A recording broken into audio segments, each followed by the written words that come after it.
이 시간에도 우리 주님을 사랑하는 우리 성도님들에게 하나님의 그 신응답과 축복이 함께 하시기를 예수님의 이름으로 축원합니다.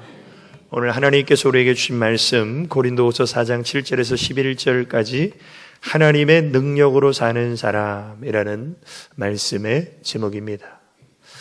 우리가 창세기를 보면 하나님은 이 천지 만물을 창조하셨습니다.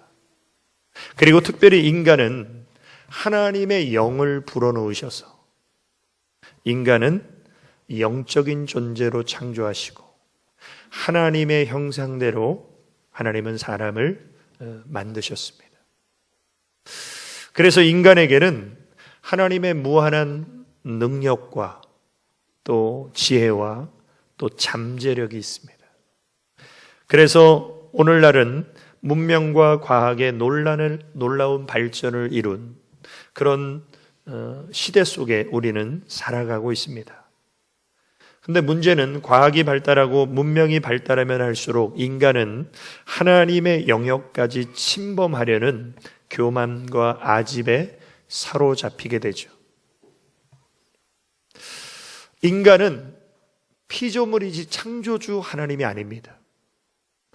인간은 하나님을 닮은 존재로 창조함을 받은 거지 하나님이 아니에요. 근데 인간이 하나님처럼 되려고 합니다. 그런 인간을 보시는 하나님의 마음이 얼마나 기가 막히시겠습니까? 오늘 본문 말씀을 통해서 하나님의 능력으로 우리가 살아가기 위해서는 우리에게 어떤 믿음의 자세가 필요할까요? 교회만 다니면 다 하나님의 능력으로 사는 것이 아니라 하나님은 어떤 믿음의 자세를 가진 사람에게 하나님의 능력을 부어주시는가? 첫 번째로 하나님의 능력으로 사는 사람은 인간의 연약함을 깨닫는 사람입니다. 우리가 흔히 찬양할 때 하나님에 대한 그 찬양의 가사 중에 실수가 없으신 하나님, 완전하신 하나님, 하나님은 그런 분이시죠. 그런데 우리는 어떻습니까? 실수투성이에요. 우리는 불완전해요. 사람들은 자기 인생이 잘 나가는 때가 되면 자기의 능력을 과대평가하는 가능성이 굉장히 많이 있습니다. 그래서 모든 인간의 내면에는 자신을 신격화하는 소위 자아시나 컴플렉스가 존재한다고 심리학자들이 연구합니다. 그래서 마치 자기가 하는 일이 잘 되고 자기가 어떤 다른 사람보다 더 뛰어난 능력과 어떤 실력을 갖추게 되면 자기 자신을 신이나 자기 자신을 우상화할 가능성이 모든 인간에게 있다는 거예요. 그래서 이단의 교주들이 그렇게 만들어지는 거예요. 그런데 이것은 최근의 경향이 아니라 이미 오랜 전통을 가진 그런 사실입니다. 왜냐하면 최초의 인간인 아담과 하와가 마귀의 유혹에 넘어가서 하나님의 말씀을 불순종하게 될 때 마귀가 아담과 하와에게 던진 미끼가 무엇이었습니까? 내가 하나님과 같이 되리라. 이 하나님처럼 된다라는 이 미끼에 하와 안에 있는 하나님처럼 되고 싶은 욕망과 교만함이 정녕 먹으면 죽으리라는 하나님의 말씀이 안 들려오면서 하나님 말씀에 불순종하게 된 것이죠. 오늘날에도 많은 사람들이 하나님처럼 되려고 하는 이 욕망과 유혹을 받고 있습니다. 그런데 분명한 사실은 무엇입니까? 인간은 아무리 잘나고 똑똑하고 능력이 있어도 죽음의 한계를 극복하지 못하는 게 인간이에요.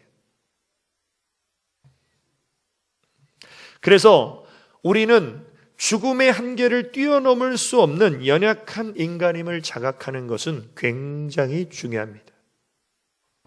소크라테스가 했던 가장 유명한 말이 무엇입니까? 너 자신을 알라는 것이죠.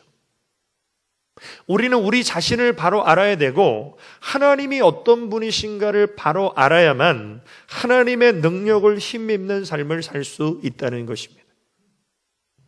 우리가 성경을 보면 오늘 이 고린도 후서를 기록한 사도 바울은 성경에서 등장하는 가장 잘난 사람 중에 한 사람입니다.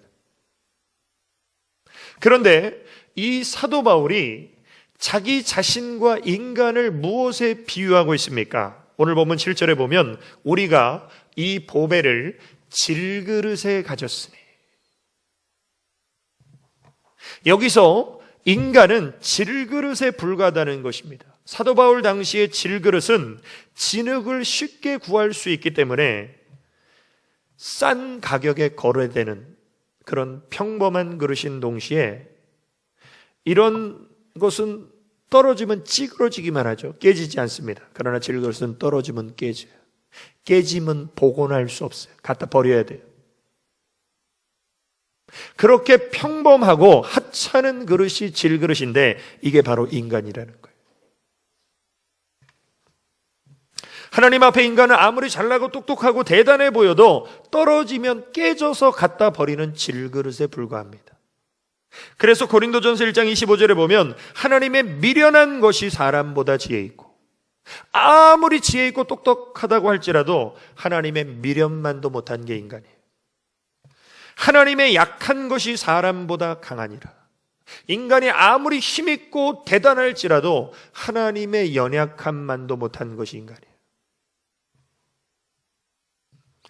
성경에서 이 사실을 가장 잘 보여주는 사람이 바로 사도 바울입니다. 사도 바울은 세상적으로 인간적으로 정말 엄친아였습니다. 잘난 사람이었어요. 자기의 잘난 맛에 사는 사람이었습니다. 그러나 다메섹 도상에서 예수님을 만난 다음에 그 모든 세상 자랑을 배설물처럼 버렸어요. 그리고 구령의 열정을 가지고 일평생 목숨 바쳐 복음을 증거하는 삶을 살았습니다. 그런 사도 바울에게 하나님이 많은 능력과 은사를 주셨어요. 그래서 사도 바울은 귀신을 쫓아내는 건 기본이었고, 병든 자를 고치고, 심지어는 3층 누에서 말씀 듣다가 졸다가 떨어져 죽은 유두고도 살려내는 기적을 행했습니다. 이 사도 바울에게서 얼마나 많은 능력이 나타났던지 사도 바울이 가진 손수건이나 앞치마에 병든 자가 손을 대면 그 병이 깨끗하게 치료 안 받는 기적까지 일어났어요. 거의 예수님 같은 역사를 나타냈던 사람이 사도 바울입니다. 그런데 놀라운 사실은 그 사도 바울에게는 고칠 수 없는 병이 있었어요. 이 병이 어떤 병인지 성경은 자세하게 소개하고 있지는 않지만 이 병은 간질병이었을 것이다 추측하는 학자가 있습니다. 쓰러지면 막 거품을 물고 몸에 격렬을 일으키는 이런 병이 사도 바울에게 있다면 얼마나 복음 증거하는데 방해가 됐겠습니까? 아니면 사도 바울에게는 안질이 있었다. 그래서 눈이 잘 보이지 않는 거예요. 다메섹 도상에서 정오에 강렬하게 내리쬐인 그 빛을 통해서 그 사도 바울의 시력에 어떤 손상이 됐기 때문에 안질이 있었을 것이다. 근데 간질이든 안질이든 이 병은 사도 바울에게는 굉장히 불편한 그런 병이었습니다. 그래서 사도 바울이 3번이나 하나님 앞에 간절히 이 육체의 가시를 주님 뽑아주십시오. 그러면 제가 더 열심히 복음 증거하고 하나님 나라의 확장을 위해서 헌신하겠습니다. 그렇게 간절히 기도드렸는데 하나님이 응답하시기를 너는 육체의 가시를 꼽고 사는 게 그게 은혜다. 간절히 기도드렸는데 하나님의 응답이 노예요. 그런데 이때 사도 바울이 깨닫게 됩니다. 그리고 이런 고백을 합니다. 여러 계시를 받은 것이 지극히 크므로 너무 자고하지 않게 하시려고 내 육체의 가시 곧 사단의 사자를 주셨으니 이는 나를 쳐서 너무 자고하지 않게 하려 하심이니라. 육체의 가시를 뽑아주지 않으신 하나님의 깊은 뜻은 내가 교만해지지 않게 하기 위해서. 그러면 그 육체의 가시는 사도 바울로 하여금 무엇을 깨닫게 해주는 것입니까? 내가 연약한 인간임을 깨닫게 해주는 그것이 바로 육체의 가시였어요. 사람은 누구나 다 똑같습니다. 자기에게서 하나님의 능력이 많이 나타나든지 복을 많이 받든지 부욕해 되든지 높임을 받든지 그러면 인간은 교만해지게 돼 있어요. 그런데 내가 교만해지지 않도록 하나님은 육체에 가시를 주셔서 내가 연약한 인간임을 깨닫게 하시고, 그래서 사도 바울은 자기의 연약함을 기뻐하게 되죠. 자랑하게 되죠. 그 이유가 무엇입니까? 내가 약할 그때 하나님은 강함이니라. 오늘 우리 성도님들이 내가 강하고 잘나고 똑똑하고 대단하면 하나님이 내 삶 속에 역사하실 근거가 없어요. 그런 사람은요, 교만한 사람은 하나님 필요하지 않아요. 근데 내가 연약해요, 내가 부족해요, 내가 무능해요, 이런 사람은 하나님을 전적으로 의지하기 때문에 하나님의 은혜가 임하고 하나님의 능력이 임하고, 그래서 내가 약할 때 강함 되시는 하나님을 꼭 만나시길 주의 이름으로 축원합니다. 그래서 전지전능하시고 실수가 없으시고 완전하신 하나님을 우리가 믿고 의지하고, 그 하나님이 우리를 어떻게 보십니까? 오늘 본문의 질그릇은 조금 난 표현입니다. 그거보다 더 심각한, 더 정신이 번쩍 드는 표현이 있습니다. 이사야 41장 14절에 보면 지렁이 같은 너 야곱아, 너 이스라엘 사람들아. 완전하시고 전능하신 하나님이 보실 때 인간은요, 지렁이 같아요. 지렁이가 할 수 있는 유일한 수단이 뭡니까? 꿈틀대는 거죠. 완전하시고 전능하신 하나님이 보실 때 인간은 꿈틀대는 것밖에 할 수 없는 지렁이에 불과해요. 그래서 약복 강변에서 야곱이 하나님 앞에 복을 주시라고 간절히 기도드리는 그 모습이 하늘에 계신 하나님이 보실 때는 지렁이 꿈틀거리는 거예요.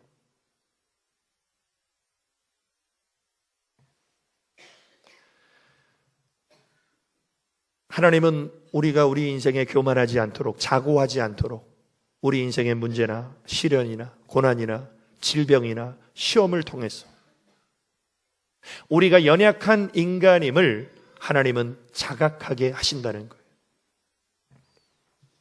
그래서 연약함은 우리로 인간임을 자각하게 하는 하나님의 처방전임을 우리는 믿어야 됩니다. 우리는 하나님이 아니에요. 우리는 완벽하지 않아요.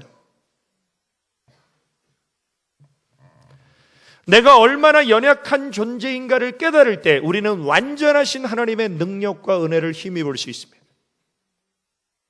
부끄러운 얘기지만 오늘 제가 2부 예배 인도하면서 제가 1번, 2번, 3번 결론을 해야 되는데 1번하고 3번으로 넘어갔어요. 그래서 2번을 제가 통째로 그냥 넘어가가지고 시간이 많이 남아서 오늘 이 하루를 1절, 2절 다 불러도 시간이 남았어요. 제가 차마 2부 예배 드리는 성도님들한테는 고백을 못했는데 이렇게 인간이 실수가 많아요.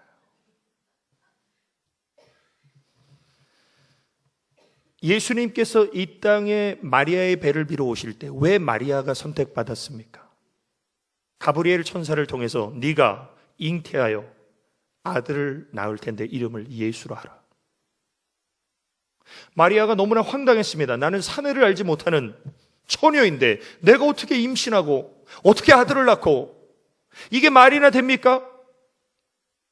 하나님의 성령의 잉태함을 받을 것인데 하나님의 말씀은 능치 못하심이 없느니라. 이 하나님의 말씀 앞에 마리아의 반응이 무엇입니까? 마리아가 가로되 주의 계집종이오니 말씀대로 내게 이루어지이다. 이렇게 겸손히, 하나님은 나의 주인이시고 나는 주인 되신 하나님의 말씀에 이해가 안 되고 유익이 없을지라도 하나님의 뜻이 그러하다면 주님 말씀대로 이루어지이다. 이런 여인을 하나님이 사용하신 거예요. 갈릴리 호숫가에서 평생을 고기 잡는 일에 잔뼈가 굵은 고기 잡는 달인이 베드로죠. 그렇게 고기를 잘 잡는 베드로가 어느 날 밤새 그물질을 했는데 고기 한 마리 못 잡았어요. 어디 네가 이기나 내가 이기나 보자. 베드로가 졌어요. 그래서 집으로 돌아가려고 그러는데 예수님이 배를 좀 빌리자는 거예요. 무태서 좀 띄우기를 청하시더니 많이 모인 사람들에게 천국의 비밀을 말씀하십니다. 베드로는 옆에서 노를 저으면서 싫든 좋든 들었어요. 근데 말씀을 마치시고 예수님께서 느닷없이 저 깊은 곳에 그물을 던져라.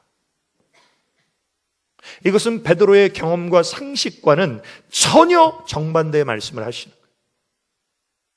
만약 베드로가 전날 밤새 그물질을 했는데 고기를 애운 것이 많았으면 아마 베드로의 성격상 예수님의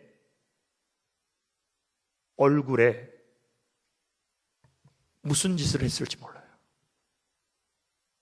그런데 베드로는 예수님의 말씀에 어떻게 반응합니까? 누가복음 5장 5절에 보면 시몬이 대답하여 가로되 선생이여 우리들이 밤이 맞도록 수고를 하였으되 얻은 것이 없지만 이게 뭐예요? 인간의 한계예요. 밤새도록 그물질하고 내가 최선을 다하고 노력을 하면 내 인생이 잘 풀리겠지. 아니에요. 안 되는 때도 있어요. 그래서 자신의 연약함과 한계를 깨달았을 때 주님의 음성을 듣고 말씀에 의지하여 내가 그물을 내리리이다. 그러니까 전날 한 마리도 못 잡았기 때문에 예수님 말씀에 순종했지, 전날 고기를 많이 잡았으면 예수님 말씀을 무시했을 겁니다. 그리고 깊은 곳에 그물을 내렸어요. 그런데 그물이 땡겨도 안 올라오는 거예요. 다른 배까지 불러서 같이 땡기는데 그물이 찢어질 정도로 고기를 애운 것이 심이 많아 두 배에 가득 잠기게 됩니다. 그리고 그때 베드로는 예수님을 인정하죠. 주님, 저는 죄인입니다. 나를 떠나십시오. 우리는 거룩하시고 완전하신 하나님 앞에 서면 우리의 연약함, 우리의 죄악, 우리의 부족함이 드러날 수밖에 없어요. 우리가 평범하고 연약한 질그릇이라는 사실을 깨닫는 것은 굉장히 중요합니다. 왜 중요하냐면 그 사실을 깨달아야만 우리가 전능하신 하나님을 바라보게 돼요. 전능하신 하나님을 찾게 돼요. 오늘 사랑하는 성도 여러분, 나 자신의 연약함을 발견하고 깨닫는 그 순간 전능하신 하나님을 만날 수 있는 기회를 붙잡으시기를 주님의 이름으로 축원합니다. 두 번째로, 하나님의 능력으로 사는 사람은 하나님의 위대한 사랑을 경험한 사람입니다. 우리가 하나님의 말씀을 통해서 가장 놀랍고 감격적인 사실이 무엇입니까? 하나님이 우리를 사랑하신다는 거예요. 그런데 우리는 하나님의 사랑을 받을 만한 존재가 아니라는 거예요. 왜냐하면 하나님은 죄인을 사랑하셨어요. 우리는 사랑할 가치가 있는 사람만 사랑합니다. 우리는 사랑하고 싶은 사람만 사랑해요. 그런데 하나님은 사랑할 가치가 없는 죄인을 사랑하셨어요. 깨지기 쉽고 보잘것없는 질그릇 같은 우리를 하나님이 사랑하신다라는 것이, 이것이 우리가 성경을 통해서 가장 감격적이고 가장 감동적인 스토리죠. 그래서 요한일서 4장 9절에 보면 하나님의 사랑이 우리에게 이렇게 나타난 바 되었으니 하나님이 자기의 독생자를 세상에 보내심은 저로 말미암아 우리를 살리려 하심이라. 우리를 죄와 사망의 법에서 살리시기 위해서 독생자 예수 그리스도는 십자가에 죽으신 거예요. 이게 하나님의 사랑이에요. 우리를 살리기 위해서 하나님 자신이 죽으시는 거예요. 사랑은 여기 있으니 우리가 하나님을 사랑한 것이 아니요 오직 하나님이 우리를 사랑하사 우리 죄를 위하여 화목제로 그 아들을 보내셨음이니라. 이 하나님의 사랑을 경험한 사람만이 하나님의 능력을 힘입어 살아갈 수 있는 것입니다. 누가복음 15장에 보면 탕자의 비유가 나옵니다. 탕자는 아버지의 집에서 너무나 풍요로운 삶을 살았어요. 그런데 이 탕자가 아버지에게 어느 날 나에게 돌아올 분깃 유산을 가불해 달라고, 그래서 그 돈을 받아가지고 나갔습니다. 그리고 나가서 자기 멋대로 돈 쓰고 죄 짓고 방탕하게 사는 게 이게 행복인 줄 알았어요. 그런데 그 돈이 다 떨어졌어요. 돈 떨어지자 친구도 다 떠나갑니다. 누가 먹을 거 주는 사람이 없어요. 일해야 먹고 살 수 있어요. 기술도 없어요. 돼지 치는 일을 합니다. 그런데 나중에 더 어려워지니까 돼지가 먹는 쥐엄 열매를 같이 먹어요. 돼지 같은 인생이 돼버렸어요. 그런데 그 돼지가 먹는 쥐엄 열매조차 못 먹는 상황이 돼버립니다. 그러니까 누가 생각나요? 아버지가 생각나요.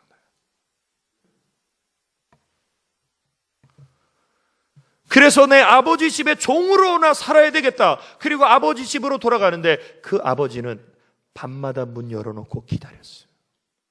멀리서 그 자식이 오는 모습을 보는 순간 저거 내 자식이구나. 뛰어가서 그 자식을 부둥켜 안죠. 입을 맞추죠. 그 더러운 입을. 제일 좋은 옷을 내어다가 입히라고 하죠. 손에 가락지를 끼우죠. 이것이 바로 하나님의 사랑이라는 거예요. 우리는 누가복음 15장에 나오는 탕자의 비유를 통해서 그 탕자를 변함없이 사랑하는 아버지를 주목해야 합니다. 왜냐하면 탕자의 아버지가 바로 하나님 아버지죠. 그 탕자가 누굽니까? 바로 우리예요. 우리는 하나님보다 세상이 좋다고 세상의 죄의 종로를 타면서 하나님을 떠났어요. 그런데도 하나님은 우리를 배신자라고 하지 않으시고 우리가 방탕함과 죄악 속에서 하나님께 돌아올 때 하나님은 우리를 안아주세요.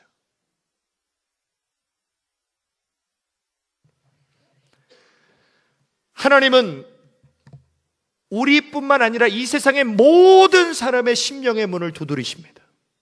녹화하세요. 문을 열라고. 그런데 우리 인생이 풍요롭고 형통할 때는 하나님의 노크 소리가 안 들려와요. 그래서 문을 절대 안 열어줍니다. 그런데 탕자처럼 많은 것을 잃어버리고 죄악 속에 정말 고통스럽고 고난 속에 있을 때는 어떻습니까? 하나님의 노크 소리가 들리는 거예요. 그래서 그 마음의 문을 열면 어떻게 하십니까?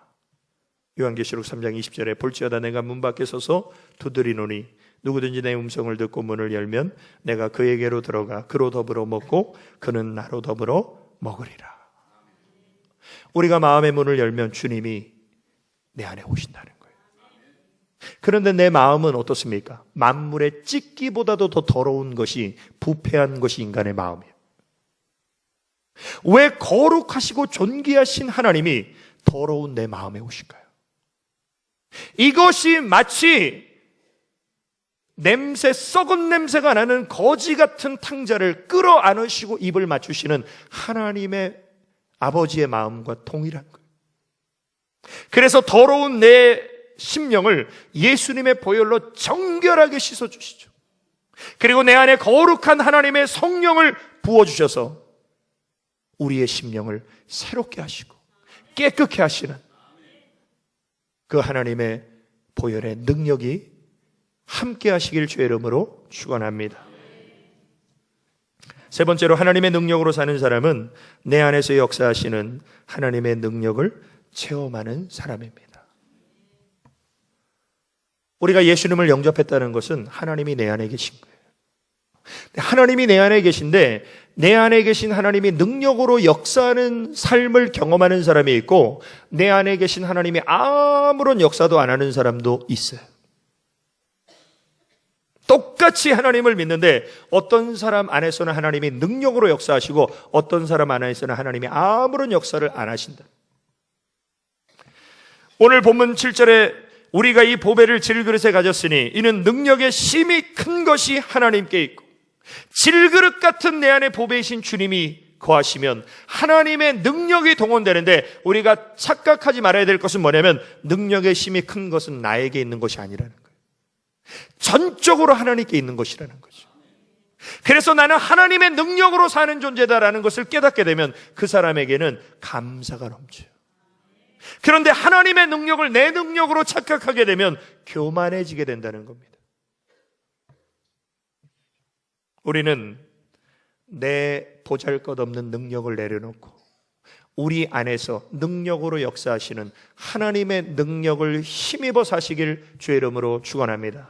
그런 사람들에게 어떤 일이 벌어지는가를 우리는 지난 4주 동안에 성경의 인물들을 통해서 하나님의 말씀을 나눴습니다. 첫째 주에 사방으로 우겨쌈을 당할 때에도 쌓이지 않습니다. 그 비결은 하나님만 바라보며 눈물의 기도를 히스기야처럼 드리면 하나님의 기적과 구원을 체험하게 됩니다. 우리 인생이 사방으로 오교쌈을 당할 때, 동서남북이 막힐 때, 그때 하늘문이 열려 있음을 믿음의 눈을 열어 바라보시길 주의 이름으로 축원합니다.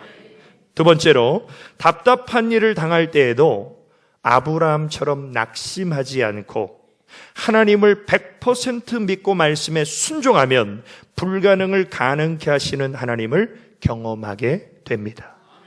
그래서 성경은 분명히 사라의 경수가 끊어졌다라고 나와요.